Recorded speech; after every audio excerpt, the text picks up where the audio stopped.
I put the spotlight on your city. I put the spotlight on your city. See the superstars.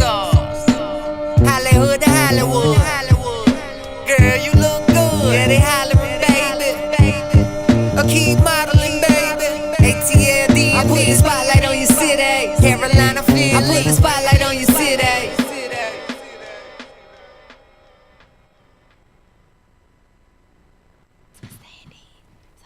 Ladies and gentlemen, welcome to Spotlight Over the City. I'm your host, Stan Long, along with the super duper one and only Dayne.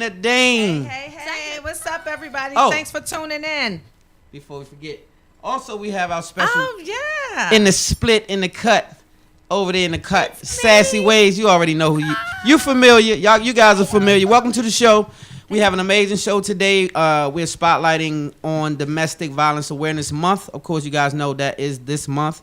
And so we are dedicating the whole entire show to that particular situation. I like that situation with the split screen. That's pretty cool. Shout out to our engineer, Jacob, the one and only on the ones and twos, making it look hot. So today is that show. So we're not going to really get into Spotlight News today.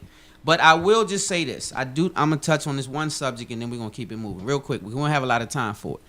Normally I do the Spotlight News and I try to talk about at least one thing that's passionate. So I just talk about that one subject, and it's the NFL. Really disappointed in what's going on in the NFL. And I sent a picture of what it looks like to me every time I watch it and listen, because now the owners are getting together saying that they're going to put a mandate on the NFL that they have to not kneel for the national anthem. It's really getting out of hand because they're getting way away from the subject. Right? It's not even about any national anthems. It's not about a flag. It's just about injustice and bringing awareness. And you guys have gotten way off. So now I want the players to come together and understand that it's 75% of you guys that's black. If you decide to say, the hell with it, I'm not going to let you bully me. I'm not going to let you dangle money in my face. And if we could show this clip real quick, this picture real quick while I'm speaking on this, Jacob. The next one. It's the next one after that. That's what we need to be doing right there. Praying, kneeling. See this picture? Mm-hmm. This is what I feel like when I listen to the NFL talk about what's going on and what they're trying to mandate. What they're doing is being slave owners saying, I'm going to crack the whip. And you're listening to a president that's not speaking to the public. He's speaking. I can't say president. That's disrespectful. Let's just say number 45 like I normally do. I try not to go too far to the left. So without even giving him any credibility, because he has none, let's just say he's talking to the owners of this team as though they're slave masters. And he's saying, you better get your niggas in order, is what he's saying. I don't say the N-word on here because it softens the blow. When you speak that word, you give it power, but the power that you're giving it is said behind closed doors. They don't say the N-word behind closed doors. So I'm giving it the same magnitude that it comes back on. This is what they say. Tell your niggas to get in order over there. And if they kneel, take the money. We'll let them take the money. Because 75% of the NFL, all you guys kneel together, they cannot. Who going to play? Who's going to play? The team need to be unified and say we're not going to be slave owned. See, just because you're $1 million slave don't mean you're not one. Yeah, I agree with that, but I think the reality of it is a lot of them just don't want to lose their money. That's just the reality of it. Well, they don't want to lose their money. You have to, and when you come to battle, it's going to be casualties, right? Don't go to war being a sucker. When you go to war, be prepared for battle. This is a battle. This is the beginning of a hell of a battle that we should have been fighting. So what I'm saying is, as long as you can be bought, then you could be sold. So what I'm trying to tell us is wake up and stop being bought, because they stood for something back in the day. Don't let the forefathers took hoses in the face, dog sick doing them. They had guts. Yeah. Now we're bought. Yeah, we're bought cheap, though. Yeah. Mm-hmm. See, we're bought too cheap. Because when he make $2 billion and you make $20 million, you really didn't make it like you thought you did. But the minute you stand up and stand for something, and also we boycott these people who take your endorsements and say we're not going to put no bread with you, now the power's in the dollar. You can boycott all you want and walk around, but if you're not taking no money off the table, they don't hear you. They don't hear you. I think the society that we're in now, I mean, I hear what you're saying and I do understand and I agree, but I just don't see it happening. I don't think it's going to happen. The reality of it, I don't think it's going to happen because, again, money is a force to be reckoned with out here. And like these football players, they need that money. They're used to a certain lifestyle. They're used to taking care of their families the way they take care of their families on their high level. And I don't think they're willing just to throw it away. I think they're willing to suck it up, take the BS and just deal with it so they can get that paycheck. It's a temporary lick, though. Like, what I'm saying is it's a temporary situation because once they stand together, 75% of the league is kneeling. You can't not pay all of them because now you don't have a game. If you don't have a game, you don't have nobody watching. You don't have nobody watching. You don't have no revenue. We're the revenue. When you cut on your cable, you're the revenue. When you go to a game or buy a jersey, you're the revenue.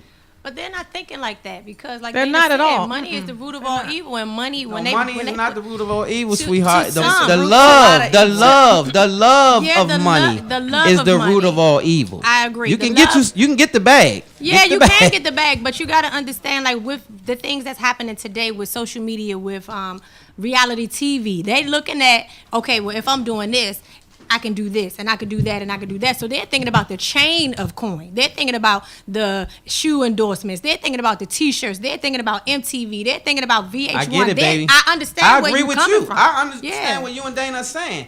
But you have to starve to eat. Yeah. My grandmother taught me as a kid, you gotta learn how to eat bologna in the trenches so you can enjoy the steak. That sounds you good. cannot That sounds good, be though. bought. If you want to have a revolution, you have to take a scar. Yeah, I You gotta agree with take a you, scar. but people I may not get endorsements for what I'm saying. I don't care. Yeah, but see, the reality is you haven't been tainted. You understand what I'm saying? Like, you haven't been tainted by that. They've been, it's kind of like, they're brainwashed, and it's so unfortunate. They're brainwashed, like Dana said. When it comes to my family eating, taking a stand, Pull your money together and eat another way. In the meantime, the NFL will call you and say, "We sorry. Come on, man. We gonna kneel. You can do it. We all right with it. We need you, my man, because you run real fast, jump real high, throw real strong, and do stuff real good. And we need you to make the league, the NFL." But anyway, enough time for that. Yeah, I see you real passionate about that. No matter what we say, stand. I'm passionate I understand about what you're saying. change, and that's why I keep wearing No, this to the and stick. we We gotta keep all are. praying. We gotta keep praying for change because I don't think it's gonna be that easy. I don't see it happening no time soon. God keeps saying you keep Coming praying together. to me for change, and I keep giving you the strength to do it, but you won't use the You strength. ain't giving enough people You not can't getting keep the on strength. begging God, Lord, we need a change. The hell with that. No, we it need a takes change. the man You need power. enough people Yeah, to it come takes the together to manpower. feel that It's way. time for right now. You're gonna get change whether you like it or not. There you go. You gonna either stand for the change or get swept in the change, but you gonna get change. Yeah. Know that. So on that note, you guys, we're gonna get right back to the show. I gave that time for that. He had to because get that out. I had to Good get that God. out. And I wanted to talk to my audience out there and let them know that whether I be the last one on the shows that's rocking, because they targeting these type of shows now because we can say things that the ABC, NBC, they can't say it. So they're targeting this type of show because we have power. Yeah. So I'm using my platform as God gifted me to do, to speak truth to power and not be a coward like some of the people that I see that have a voice. So that's why you see the passion. So back to, I'm going to be passionate about this subject too, y'all. Domestic violence awareness is a really passionate subject. It's a really big deal. I think that we should make just as big deal about this subject today as I have about the intro of the show. So I will show just as much passion to these young ladies that's on the panel as I have just a few minutes ago. So coming up after this commercial, we're going to go to a commercial that I tried to find that was a little light in humor as opposed to being real dark, showing domestic violence. So I think everybody's aware of this movie. So let's go to the clip, and when we come back, we'll have Spotlight our over the guest. city. Don't you We'll go be anywhere. right back. Spotlight over the city.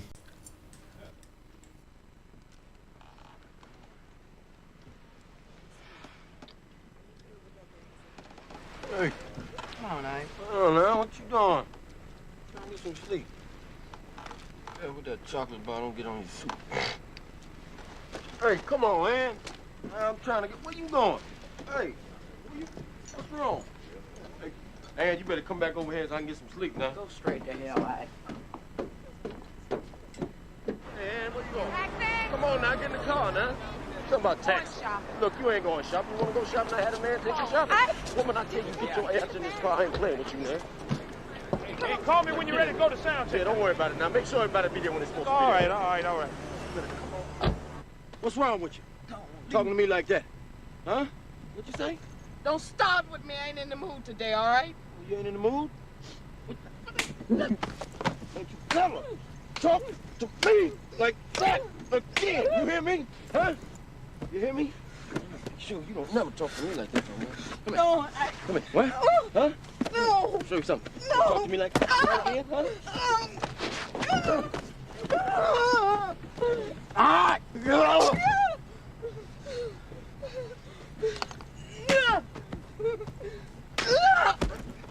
Come here.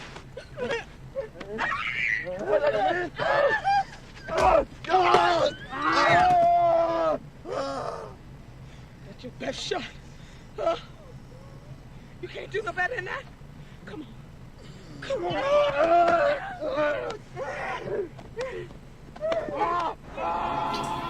We've all been tired. Welcome back to Spotlight Over the City. I tried to, like I said, find a lighter clip to kind of like not let it be so dark, but it is kind of like, unfortunately, a dark situation. But we're going to try to bring some light to it today and bring some help to someone. Hopefully someone we can help today, and that's always our goal on Spotlight. So my co-host is going to take the pilot wheel. I'm going to slide to the side, and she's going to introduce our next guest, and then we're going to get into the platform. Okay, first I want to thank everyone for being here. Sassi Whayz, Definitely. Sophie Ford, Mignon Anderson Brown, and also Ann Sewell. These ladies that I just spoke about, they are here to speak on domestic violence. And also, by the end of the show, you'll have information that can direct you on where to go if you need help. If you're going through domestic violence, if you're going through anything and you might need an ear, a hand, or help, we have the lady right here that's going to point you in the right direction. So first, we're going to start off by letting Mignon introduce herself. Tell everybody who you are and what you do. I want you to be able to plug what you have going on in your company before we start with you and your story. Okay. Hi, everyone. My name is Mignon Brown Anderson. I'm the founder and president of the Lakeisha Brown Foundation. This organization is dedicated to the eradication of domestic violence by promoting self-love and healthy relationships. Okay, thank you, Mignon. So I want to get with you because I already know your story, and I want to start off by giving you props for being here and being the strong woman that you are. You're able to keep telling your story and spreading the knowledge that a lot of parents and young girls need to hear, and families, period. So you can just go ahead and start by telling people why you started your organization and how are you connected to the domestic violence. Okay, well, thank you for having me here. It's a pleasure. I started my organization 10 years ago when my daughter Lakeisha was murdered by her boyfriend. So through that tragedy, I started the Lakeisha Brown Foundation. Once God starts speaking, I am a survivor of domestic violence as well. So when my daughter died, God started waking up everything that happened within me, because 3 years before that, I had left my abusive marriage, and I thought that I would never have to talk about domestic violence again. So when that happened to my daughter, I just started digging deep. And so after me digging deep, I found out, that my mom was a victim of domestic violence, and also my grandmother. So domestic violence has been passed down in my family for at least 3 generations that I know of. And domestic violence was handled in my family like, we don't talk about this, whatever goes on in the house, this is what's happening in here. And when it came to a man, I never seen a healthy relationship. Mostly all the relationships that I seen between men and women had some type of abuse in it, whether they were verbally abusive, emotionally, physically. And usually what happened in those relationships is that I seen women beat men down, emasculate them, didn't have no respect for men.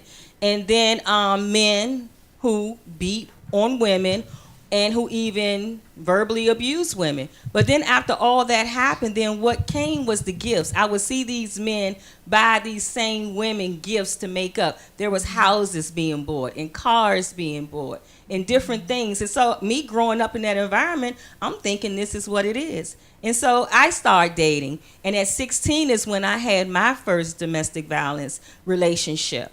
People always ask me, well, did you tell your mom that it was going on, or your dad? I didn't, because at that time, this guy, he was giving me more money than my parents was giving me. And I was taught to accept the gifts. And so every relationship after that for me had some type of balance in it. Until one day when I married my abuser. Now, even before I even said I do to my husband, I had already had black eyes. I had been pushed out of a moving car. I had a dislocated elbow. So, is it the same gentleman that you married? Yeah, I did marry. Okay. I did marry my abuser. I had every relationship that I've ever had some type of abuse in it. So I would just leave those relationships and move on to the next relationship. And in your mind, you thought that this was normal because this is what you saw growing up all of your life. Am I right about absolutely. that? Absolutely. And all around me, you know, my girlfriends and their older cousins and girls in the neighborhood, you know, this is what everybody is doing. We didn't call it. We didn't know it was domestic violence. Right. We had this thing where we were fighting. Right. Oh, I was fighting my boyfriend last night. You know, so it was cool like that. Or either you would be like in group settings with couples and another couple would start fighting. You know, they'll break it up, but that would be it. Look, y'all go home, y'all chill, y'all make up or whatever. Nobody dealt with it. So I'm thinking that is normal. So when I got into my relationship with my husband, he was abusive in the beginning. But the thing of it is that because I had came from such a broken place, I thought that I can change him. I thought that if I sex him enough, that if I cook enough, if I do the things that he needed, that he would love me. But that don't work because I can't change anybody. Right. And so with me being in that abusive relationship, how I eventually got out is because I became, at first I was the victim, but then I became the abuser. So then I'm lashing out. I'm hitting him till one day I end up stabbing my husband and I was arrested. Wow. And it was that day when I was locked up is when I realized that this is not my life. And the judge had sentenced me to anger management. And in that anger management therapy is when I found out my brokenness and who I was and what I brought into the relationship. Let me ask you a question. Did your daughter see this? Your daughter that was murdered. Did she see this going on in the home with you and your husband? My daughter did. When I met my husband, my daughter was 8 years old. So they witnessed a lot of verbal abuse in that household. They didn't see any fighting. He would save that for when they went to their dad's house. But when they came back, they would see mommy with these bruises and things, which of course I did lie about them. You know, I became very accident prone in their eyes because I couldn't let them know that he was doing this to me. Okay, so I really want to touch on your daughter. Tell our listeners and viewers what happened. If you can sum it up as fast as you possibly could. I don't know if that's possible, but get to the point and tell us what happened that day with your daughter. Well, what happened, I get a phone call. It was on March the 17th, 2007. And my mom was telling me that my daughter had just been shot. So, of course, everything is going through my head. I'm like, what? Is this a dream? What's going on? So I get myself together and I start praying. And then I head on over to my mom's house. When I get there, my mom is still on the phone because my daughter's boyfriend, when my daughter got shot, it was like a whole house full of people over his house. His aunt was there. His brothers and sisters was there in the house as well. And so when I got to my mom's house, they were still on the phone, so they told me to just make my way over to his house. When I got there, it was the yellow tape and the police and everybody was there. And they were asking me, did my daughter have any children and all of this? And I was like, no. And they wouldn't tell me anything of what happened, what went on in the house. They just told me to go to the, they had a police station or something right there on Branch Avenue that they had sent us to. So we went there. And that's when I found out that my daughter had been murdered that day. Now, prior to that, I did know when my daughter first met him, she was 14 years old, which he was 14 as well. And we did know about them having fights in their relationship.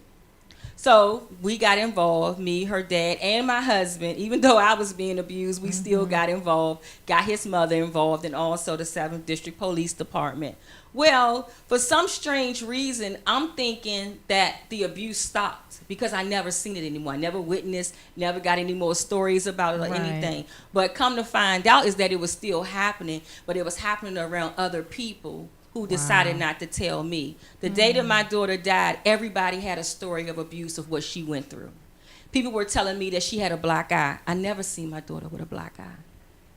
Wow. So it was people that hid the abuse of what was going on in my daughter's life from us, because my daughter never let it get back to me. Never. So can I ask you that, like, when did you ever experience any abuse with your parents?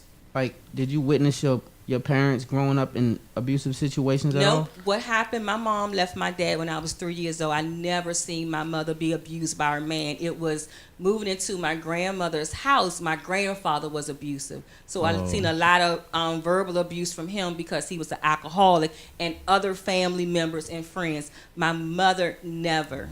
Got you. So do you think that, because I witnessed it growing up, do you think that contributed to you kind of like being, because it's kind of like a dysfunctional situation to some, but to others it can be comfortable because you've grown up to see it and witness it, so it just becomes a part of you. Did that become something that you experienced? Or Yeah, it was normal in my relationship, because see, even though I was in those abusive relationships, I still played a part. I grew up in a household where I seen women, they didn't respect men. All men could do was buy you things, and they was going to cheat on you. So this is what I'm getting from older women. Mm-hmm. So even though you're in relationship with these men, I have no respect for this man. Right. So I'm emasculating him. So I have a mouse when I'm fighting him back and doing these things. And I always say that the relationship, I came into these relationships broken from the beginning. Right. And then I'm meeting broken men that's coming with issues. And I call it a perfect storm for domestic violence, because we don't know how to communicate. Right. We have no conflict resolution skills. Mm-hmm. I grew up in a household, if somebody said something you ain't like, the first thing you did, you threw your hands up. Mm-hmm. Yes. That's how you settled it. I can identify. So what would be your advice? Because it's a lot of people, unfortunately, that's tuned into this show that's experiencing that situation as we speak, not maybe physically right this second, but they're in that relationship. So what would you say to that person that's trying to get out but don't feel, like a lot of people say they feel trapped, like they don't have anybody they can confide in? What would you say to that young lady or young man at this point? Well, there's a lot of resources out here now that you can go to. There's a lot of organizations, like you guys have Sophie Ford here, and she's with the Family Crisis Center in PG County. It's people you can talk to. It's places you can go. You have to get a safety plan, and you have to know that you have to say something about it for it to change. Mm-hmm. If you sit in it and you don't do anything, it will never get better. You have to make a change. You have to talk to someone. You have to know that you matter. Right. And you have to know that you are not alone. There's nothing that you have done, but you need a plan so you can be able to get out safely. You can make it out. That makes a lot of sense. Makes sense. And yes, we do have a young lady here from the Crisis Center that we're going to have up next to actually get more into the help side. But first, we want to get a little bit more of you guys' stories. So the last thing I want you to do, Mignon, is tell everyone how they can get in touch with you and find out more about what you're doing in the community and also your nonprofit organization. Well, you can get in contact with me. I'm on social media, Facebook and Instagram at Mignon, Mignon, Brown Anderson. I'm also on LinkedIn at Mignon Anderson. My website is www.lakeisha, LAKEISHA, brownfoundation.org, and you can get in contact with me at any of those forums. And I got a lot going on in the community. I do a lot of public speaking and things like that, a lot of radio shows, a lot of workshops and things that I'm doing. So just reach out and get in contact with me. If they need someone that they can talk to, someone that maybe can direct them on somewhere to go, just inbox me or something like that, and we'll get you taken care of. Thank you so Sounds much, perfect. Mignon. We really appreciate you sharing your story with us. We're going to move on to the next person. If you could just hand the mic over to Ann Sewell. Oh, you have your own mic. Excuse me. Your own mic. And also, shout out to Jacob once again for making that happen. And you guys' camera is right up to your right, my left. So when you guys speak, if you can look that way, you guys will be looking directly into the camera. Thank you. So, Ann, if you just introduce yourself, tell everyone about your organizations, your business, and what you have going on in the community. And then if you could quickly tell us a little about your story and what you went through with domestic violence and give some advice. Well, hello, everyone. I first want to give thanks to my Lord and Savior because He's truly saved Amen. me. And my name is Ann Sewell. I am the founder and CEO of Creative Vision for Women. I am the founder and CEO of Teens into Creative Success. I am the founder of MFJ. It's a nonprofit organization for the homeless, and what we do is that we work with the homeless. We make donations to the homeless. I have events for the homeless. And I am the co-author in the book. I just wrote a chapter called Artificial Beauty with my coach, Benita Parker, and my title is Breaking Down the Scaffold.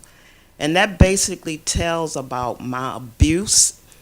My abuse started at a very, very young age. My mom and dad and family was very overprotected over me because I was the only girl with 4 brothers, and they didn't allow me to do the things that other girls did. I was not allowed to go this place to do that. So I was like a shelter type of child, you know, very active in a lot of school projects. But what happened was one day, is when it all started. I was at my school, getting ready to graduate, going away to school for an airline stewardess, and I met the hell of my life.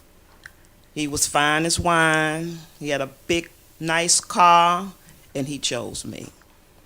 And from that moment of him, for 20 years, I lived in bondage. I lived in abuse.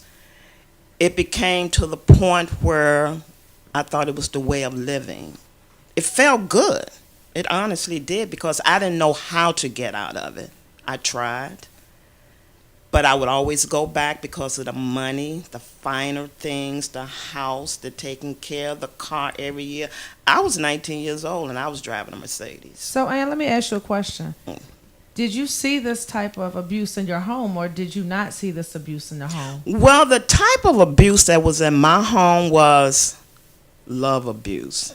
My mom would crack my dad upside the head, boom. That was it. He would never hit her back. Oh, so your mom was the abusive one in the relationship. Oh, my mom was. She didn't take. Up. She had 5 kids to raise. She didn't play. You know, you come home, you be right. You come at a certain hour, she would. You know, yeah. Okay. So I actually, I don't know if I didn't mimic her because I didn't fight back. Mm-hmm. I was really I was afraid. So the 20 years you were with him, you never fought him back? No, I didn't. And what made you stay for 20 years? I was afraid. You were afraid? I mean, I lived by guns hanging on the wall. I lived by guns put in my mouth. I lived by kicking of steel boots. I learned by beating me and then forcing me to have sex. I learned black eyes. I mean, it became a part of me. Did anyone know this was going on? No, nobody. How did you hide that from your family and your friends for 20 years, Ann? Right, that's a good question. How did I do it? Yeah, how did you hide it that long? When the beating occurred, they didn't see me. When people would ask questions, I would move out of it. I just lived in a life where it was like I was like in a hole. Right. You know, my tears through the night, my fetus positions, you know, I lost more jobs because I couldn't go to work. I had black eyes. I had busted lips. I have scars on my back that carries, those are scars of him, you know, from beatings. So this day you have those scars? I still have those scars on my back and my arm. And they will be there for the rest of my life. Real quick, tell our listeners and viewers, what was the turning point when you said, I'm done, I'm gone? Tell us what made you leave. What happened was one day, he had beat me so bad, and I woke up that morning, and I looked in the mirror. I did not know who that person was. I was torn, I was in pain, I had 2 black eyes, busted lips. And the night before that, it was the forced sex, and I couldn't keep doing that. And what I did was, I prepared him the best meal that a woman could prepare, because I had planned on killing him. Wow. I had put the poison in the food. Oh, wow. I had already planned it out, because, see, nobody knew that I was being abused, so I wouldn't have had justified reason to do this to him. So what I did was I used stuff that he left laying around, like ladies' panties in my bed, and I was going to lay it beside him, and I was going to kill him. I was 1 second from him putting that food in his mouth, and the stuff that I had got to kill him with, it would have killed him within 20 seconds. So why didn't you do it? So I want you to hold that. Hold that thought right there. We're going to go to a commercial, and then we're going to bring up our next guest, and we're going to continue these stories because we also have to hear this young lady's story, and we don't want to run out of time. So right after this commercial, we'll be right back, and we'll let you continue your sentence. Spotlight over the city. Don't you go anywhere, guys. We'll be right back. Where's our producer? Jay, he didn't got up. So maybe we need to let Ann go ahead and finish. Yeah, we'll finish Since his our story. producer took a little break. Yeah. And just go ahead real quick. Yeah, What I want you to definitely. do, just tell everybody the end result. Like, what made you leave? I just need you to be direct What to the made point. me leave was God. Okay. I surrendered. I fell on my knees. I had like heart palpitations, sweat. I was dying. My life was leaving me, and I knew I was dying. And I just felt, I had been praying anyway, but it's a certain way that I know now that you got to pray. Yeah. God was going to get me out all the time, but I didn't know how. Okay. And when I prayed and surrendered to him, this voice came to me and it said, move. I mean, I heard, I thought it was the kicks on the head that he had put on me. And it said, I am Jehovah Shalom. I'm your Prince of Peace. So your answer to that is God. You It's pray. God. All the resources that are out here, they're out here. Now they wasn't out there when I was going through it. But God will see you through. He will And see on that you note, through. we'll be right back right after this commercial, and we'll continue with this show. Spotlight over the city.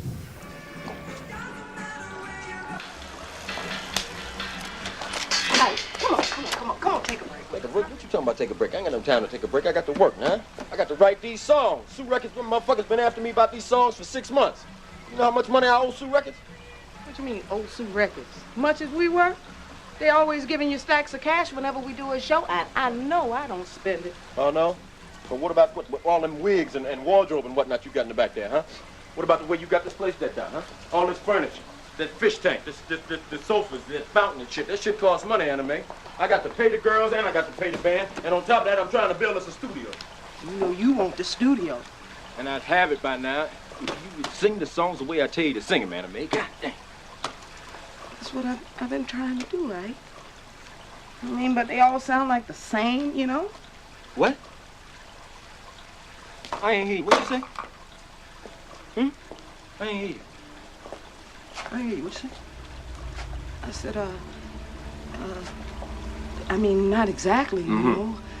I mean, but you do have your own style. Wrong style, what's wrong? I promise you wouldn't. You know it, please. Where you going? Come here. Where you going? Welcome back to Spotlight Over the City, and I have me a +1. You want to introduce the guest? You know what? Sophie Ford is here, and we said last week that we wanted to get you here. I'm glad We to be had here. what's your Latoya. Yeah, Shout out to we Latoya. we She's had her on amazing. here Latoya, last she week, is. and she Yes, was speaking super so amazing. highly of you. Oh, And we said, you put know a lot what, of you would be the pressure on perfect me. person to come on to tell everybody what they can do if they're in these situations that we're hearing about right now. Yep. So we just kind of wanted you to sit on, Okay. talk about what you do first, and let them know, and then you can kind of you kind of been listening already. I in the audience. have. And Yeah. so once this young lady gives her testimony, we just gonna bounce it around a little bit. So we want to introduce our guest co-host. You all know her because she's here sitting up here with us most of the time. If one person is out, Sassy's up here. Yeah. So Right. Sassy has also been a victim of domestic violence. So Sassy, just introduce yourself to the people who don't know you and tell them your story.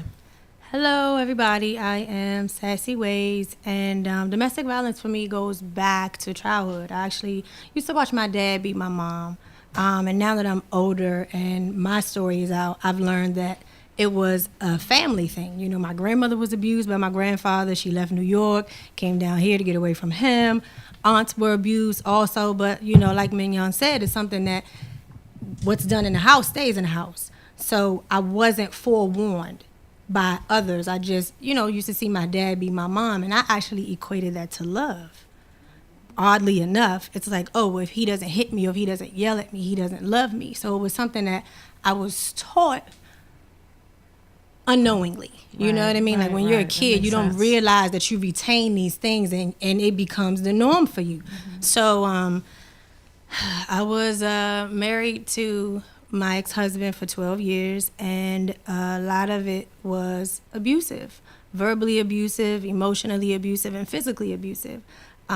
He would abuse me because he was out in the streets doing a lot, you know, cheating with other women. And he would come home and abuse you when he was out cheating. Yeah. He would come home drunk, belligerent after being out all night. And he was greedy because you were being fulfilled in the street, but you wanted that power at home to still solidify that you were the man and that you had control. And you still wanted me to lay down with you. So I wear a scar every day from my husband trying to rape me. This one particular night, he was very, very, very angry, and I didn't know why. I had women in my bed, just like you. My son told me that there was a lady who used to sneak in a patio door with her son while I was at work during the week. So, you know, when you go through something and then after the fact, you start to learn things that you went through kind of start making sense. You can kind of connect the dots. And I was never a wife who didn't do. I was a wife and a mother. So I would come home, I would work, I would make sure the bills were paid and the kids had clothes and their clothes was washed and the homework was done. So it wasn't anything in me, but I internalized everything that was happening to me as if it was my fault. It's like, oh, maybe I'm not doing enough. Maybe I need to cook more. You know, I would go to work and do all these things, but he would be at home sitting on his ass, not doing anything but playing a video game, and he would get dressed, leave the house like 6 p.m., and then he's coming home at 6 a.m. What are you doing in all this time frame? And I'm here with the kids, and it was just a very, very bad scenario. But the night that I almost died, he almost killed me, January the 11th of 2008, he came in the house, very, very drunk, and I asked him to see his cell phone just so that I could make sure my text messages were going through. I was like, I'm hungry, I want to go to 7-Eleven, I could walk, but it's late at night, I really don't want to go. And I opened his phone just to check to see if the text messages had gone through, and the text message read, when are you coming back to the city because my dick is thinking about you? So when I turned the phone around to him, it was a flip phone. He got mad and he snapped and he broke the top of the phone. Grabbed me and he choked me. He's like, you're gonna die tonight. He's like, die, bitch, die, and threw me into the wall. And my kid is watching him stomp on me, and I run into the bathroom. You said the kids were watching him? My oldest son. He woke my oldest son up because he threw me into the wall, like right in front of his room. So I ran into the bathroom, and I got in the bathroom, and he started making me hit myself with my own hands. Hit my head on the glass, broke the glass. He knocked the door down. I went in my room, and he was like, you gonna give me some pussy, and just ripped my shirt off and headbutted me. I'm bleeding. I run outside. All I had on was a bra, jeans, and socks. No cell phone, no keys, nothing. My kids are in the house. I'm like, well, I can't call the police because my kids are not going to have a mom anymore because now with domestic violence, they take you both. You know what I mean? So a lot of things that happened to me and that I endured, I stayed because of fear. I stayed because of my kids. I stayed because I didn't have anybody to talk to. My mom would be like, oh, boo, y'all will be all right. Y'all have kids together. Y'all got to stay together. But she was abused, so she didn't know how to tell me how to leave. Yeah. So these are the women that I had in my corner. They were abused, so they didn't know what to say to me. They only knew to coach me and coerce me to stay.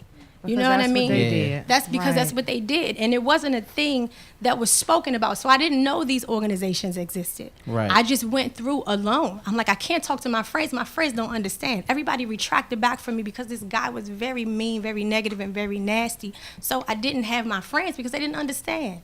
So you just kind of went through, like, during that time frame, he broke my jaw. Like, now I still, recently, from time to time, you know how somebody goes through something and like, oh, I know it's about to rain because I can feel it in my bones. Right. Yeah. I feel it. Sometimes I can't chew. Sometimes it's hard. Sometimes my jaws just don't meet sometimes. You know what I mean? So you can kind of empathize, you understand these ladies. I definitely get it. I definitely get it. And two, I didn't identify with it as domestic violence. I thought it was just like, oh, he loves me, so this is why he's doing that, because this is what I saw my dad do. Right. So how did you turn the corner? Like, you know, at the end of the day, I got tired. And what was that one thing that made you say, you this know is what? it? Every day, let me tell you. Okay, so before Lemonade came out and Beyonce said she abstained from mirrors, I went a year and a half. Anything that showed my reflection, I did not look into it purposely. And I was working in the financial industry at the time, and one of my members said, can I say something to you? And we had a really good rapport. I was his personal banker, so we talked about everything. And he said, you are so beautiful, but every time I come in here, you look like an unmade bed. I was like, oh, that hit home. It was like everything that I'm not looking at, other people still see. So I'm not masking what I think I'm masking. You know what I mean? You're Right. getting up, and I just didn't care. Right. Like, I would go to work in pajamas. I didn't care about combing my hair. I didn't care. All I wanted to do was be in the dark. I became mean and withdrawn to my kids because I didn't know how to deal with that anger. I learned to fight because I got tired of being beat. Yeah. But initially, you know, with my kids, I just didn't know. I was just in a crazy space. So when he said that, a light bulb went off. So maybe a week or two later, I noticed the transition every single time. I could be happy in a great grand mood, but when I step in my building and I hit that first step, every day my energy transition, and I hated walking down those steps. Yeah. I hated walking down those steps because when I went in the house, I turned into somebody that I didn't like anymore. It had to be like defense mode. Yes, I just got so sick and tired of being sick and tired of you walking in your house in the hallway. Everything is just beat in, and he just destroys so much stuff. So I'm just looking at my house and I'm like, this is not who I am. I don't live like this. You know what I mean? So I was just tired of being tired. I went to work and I called a therapist. I was like, I got to do something to save me because I'm losing me. Yeah. I forgot how to feel. I became numb. Nothing made me feel good at all. Not even my own kids. I was lashing out at them because that's all I knew. Yeah. And I called a therapist and she said, why do you want to come to me? I was like, I just don't want to be a bitter old lady. That's just the way I felt. I felt like I was just going to be this angry black woman all the remainder of my life because that's all I knew. When you're angry, you're angry. You're taking things out on the world, and people who didn't do anything to you don't deserve it. Right. And I'm like, I want to live. So I started going to her, and we started doing these exercises. And doing the exercises, I realized, like, he's not for me. Sometimes you try to make people be for you. Right. You know what I mean? Right. He's just not. Like, we're the total opposite. I fell in love with the wrong things. I liked his height, his hair. I loved the masculinity in his build because he was a protector, but the protector was beating me. Right. So it was just, I started to wake up and just realize certain things, and it was just a wrap for me. So you just basically just woke up one day and just said, okay, I'm done. I'm done. I got tired because I became numb. I forgot how to feel. When you forget how to feel, you're just going through. You're mechanical. You're just like, for somebody to say something to me, like, I knew that man for 10 years. He had been coming to me all the time. And for him to tell me that I look like an unmade bed, it's just like, what do I look like to the world? Right. Because I couldn't even see who I was in a mirror. Like, I would stand there, but I didn't, like you said, you just don't realize or recognize the person that you see. You're just a body. That's it. You're just a numb body, and you just exist, but you don't exist in the way that you should. So I got tired of not existing. Well, after hearing you ladies talk and tell your stories, this is just confirmation for the way we felt last week. We had not met Sophie, but just hearing about Sophie, hearing about what her organization was doing, we were adamant about getting her here. So, Sassy, we appreciate your story, and we know people that are listening are inspired by all three of you ladies. So we want to give Sophie the floor now to tell everybody that's watching and listening how they can get help from her and her organization. And also, can you give a take on what you're hearing, the common denominator between these young ladies, if it is one in fact?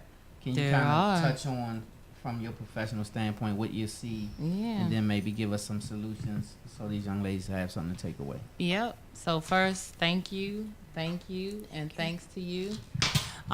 Because the common denominator that they all broke is the silence, right? One of the things that you heard consistently is, I didn't know because nobody said. We have got to, when people ask me about prevention, that is it. We have got to break the intergenerational trauma. That means you got to open up your mouth. You got to be willing to be vulnerable, that you are not perfect, that you were hurt, you made bad decisions, you stayed where you shouldn't stay, you slept where you shouldn't have slept, like whatever that is. We've got to do that so that our kids, because you think you're protecting them and you setting them up for failure. Yep. Somebody got to say something. So that's the first common denominator I heard. Another one I heard was isolation, right? Sometimes it's intentional, other times it's unintentional. When I say that, what I mean is that it's always the intention of the abuser to isolate, because that's where I can do my best work, is when we're in the dark, right? But for the victim, it's not the intention to be isolated, but it becomes a strategy of survival. So to the people that are listening, I would say to you that if you are that lifeline for somebody, I'm not asking you to put your life on the line, but answer the phone, answer the text, answer the door, answer the email. It is the 20th time. I know it. I know you don't know why. Just do it. You might be the only one, right? So that was the other thing I heard. And so then I think that the last thing that I heard, just to get to Family Crisis Center, is secondary victims or trauma, which means people who witness. So again, I think Mignon said that her kids didn't see the physical piece, but they heard it, right? So the likelihood of somebody hearing or seeing abuse and growing up and being on either side of that equation is significant.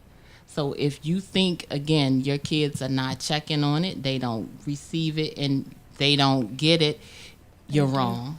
They're going to grow up and either they're going to be an abuser, highly likely, or a victim, or they'll fall prey to other things. These are people who have high rates of incarceration, low performance in school, low social skills. So there are all kinds of intersections that happen with this issue.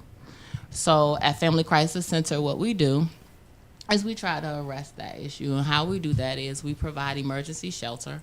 We provide the only emergency shelter in Prince George's County, and we have 57 beds. So we see men, women, children of all backgrounds. That's the other thing I would say, is that this is an equal opportunity destroyer. It knows no limits. I don't care how much money you make, how many degrees you have, where you live, it will find you if it's for you, and it's just going to be with you until something different happens. Right. But we provide emergency shelter. We provide victims counseling through the community, and that's all free. And we also provide abuse and intervention programs, which is a little bit unique, right? Because a lot of people want to focus on victims as well. You should. They need resources. But how else will we interrupt this cycle if we don't teach people who abuse to do something different? So we provide that service as well.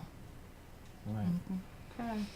Well, I'm just kind of taking You ladies have any questions for her as far as, help-wise, or just something that you want to say to relieve yourself, or whatever the case is? You want to go first, Sassi? You were beginning to talk about what the common denominators are, and you say breaking the silence. So I have an organization called Silence Speaks, because far too often people are taught, and it's like, it's one of those things where if it's in the household and nobody is talking about it, you're never going to gain any type of closure.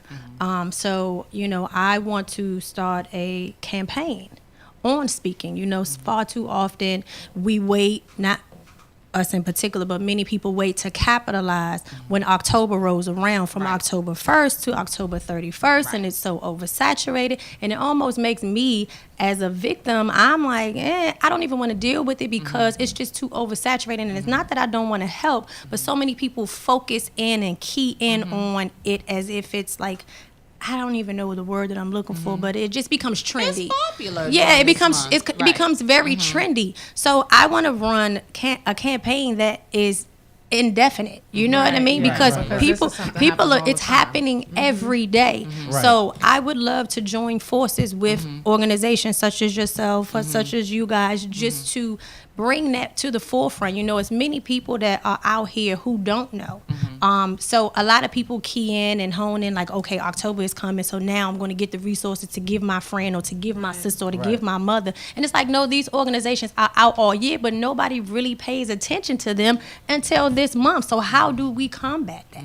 So that's where I have a grand idea. I won't say, because people steal your stuff. Yeah, so you guys can get together after the show and coordinate. Yeah, most definitely. But I'm glad you have that outlet. Yeah. So you can, because it's important. It's Very much important. so. I grew up in a household, same situation, but I'll let you guys have that. But I remember witnessing my mother go through the same situation as that. But we got to get ready to wrap it up. So we got 3 minutes. Yeah. So we you guys wanted any questions? Anything you wanted to say in particular? You I want would like to say with Sassi, I'm in agreement with you because I was abused 365 days a year. It wasn't a vacation. I didn't get a take off day. Hello. And it's happening every day. But this domestic violence thing that comes like every October, it's got to be every day because there are people that are hurting. I survived it, but I'm still in a healing process. And I can offer some type of assistance of how you can at least start. Yeah. It took me 20 years to start, but I was already torn, scorn up. Yeah. Okay. So that healing what I wanna process I'm and sorry, Ann, go constantly, ahead. just constantly networking and doing events and stuff, helping these women. I'm going to shelters now just to help them, let them know there is some help out here, and there is somebody that love you for you. That's right. I just want to give props to you ladies because I know all three of you ladies personally, and I hear your stories. So I just want to say you are truly an inspiration to everybody that's listening and watching, and people that know you, and there's people that do know your stories now. Keep inspiring people, and I mean, I give you all the glory because you made it through, and you're here today, and you're able to tell your story, and you're able to give other people advice that are in situations that you all have been in. So kudos to you ladies because you are strong women. Thank you. Thank Kudos you. to you all. Definitely. And we need you to plug your contact information, social Yeah. media, anything that you want to get out to the public. Real quick, you can find out about FCC. You can connect with our hotline, any program or services at fccpg.org. And you can find out about upcoming events and just stay plugged into what we're doing. I would also say if you live in Prince George's County and you need us, you can reach us through 211. That's the quick and easy. 211 24/7. Okay, perfect. So, thank you guys for coming. It was a wonderful Yes, show. As thank you. wonderful We as something appreciate like you. that can be. Appreciate you again, Jake. Look at Jacob. Thank Look you. at Hey, that. Jacob, I mean, when I say on it, man. he's like, you come know what on, I wrap mean? it up. Time is Hey, up. so look, he kicking us out. He kicking out back in, so we got to get out of here. But thanks again for participating. Domestic violence awareness is not just for 1 month, you guys. It's all year round. So make sure you can reach out. If you see someone in your family, friends, or whoever, they feel depressed, look depressed, seem a little different, ask questions, be concerned, reach out, be a safe haven for them so that they can get out of that situation because it's a very dark situation and it can happen to anybody, as these ladies stated. So we'll see you guys next week. Thank you guys for tuning in. And don't forget, love hard, live good, God first. Spotlight over the city. Spotlight over the city. I put the spotlight on your city. I put the spotlight on your city. See the superstars. Hollywood to Hollywood. Girl, you look good. Yeah, they hollering, baby. Keep my